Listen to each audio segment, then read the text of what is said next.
aku Mulyani dari Program Studi Arsitektur Universitas Mula Warman Angkatan 2021. Bicara tentang arsitektur,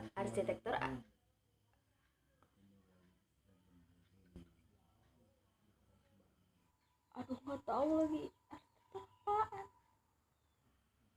Arsitektur itu apa ya? Seni mendesain gitu nggak sih? Arsitektur itu bangunan yang punya seni yang dibuat oleh arsitek. Rancangan sekaligus membangun. Sketsa-sketsa bangunan yang akan dibuat. Gambar, desain ruangan, bikin rumah.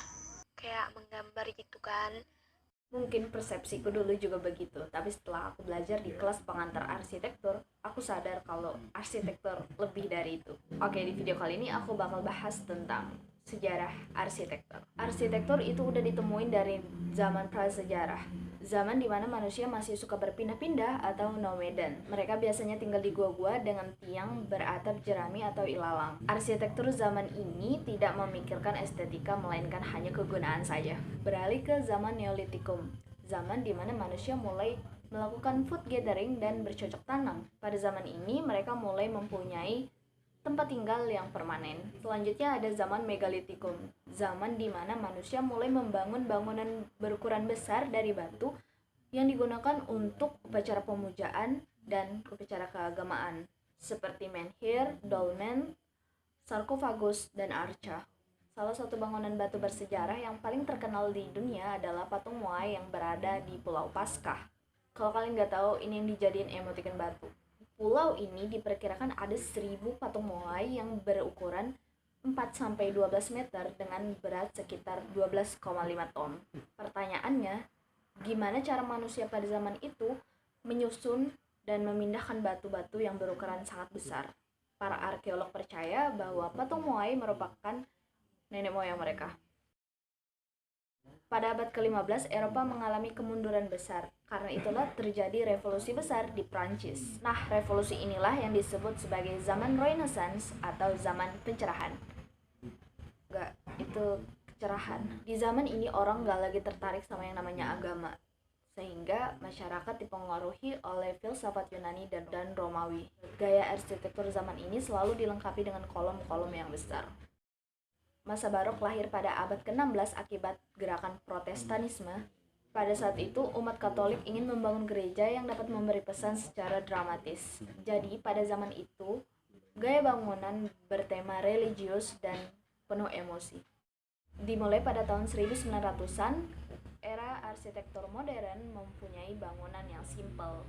Tujuannya untuk ngindarin banyak dekorasi dan ornamen. Arsitektur era modern mulai dikenal setelah Perang Dunia Kedua dan setelah Amerika mulai membangun gedung-gedung pencakar langit. Berawal dari kejenuhan terhadap arsitektur modern, lahirlah arsitektur postmodern. Tapi tentunya era postmodern ini adalah pengembangan dari era modern. Gaya bangunannya menerapkan dua unsur dan bermuka ganda atau biasa disebut dengan double coding. Marcus Vitruvius Poli lahir pada abad 80-70 sebelum Masehi. Beliau dikenal sebagai penulis, insinyur, arsitek, bahkan ahli mesin perang. Tapi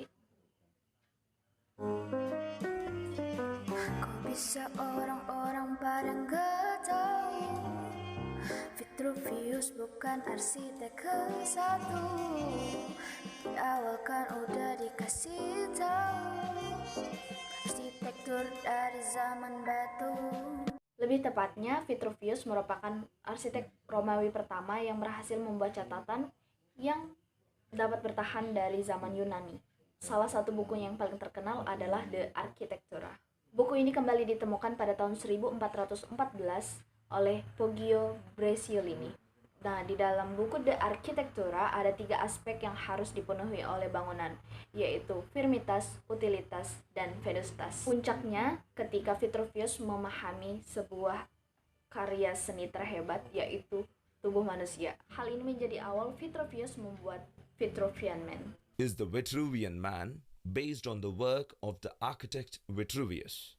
Vitruvius had shown a man in two superimposed positions, with his arms and legs apart and inscribed in a circle and square.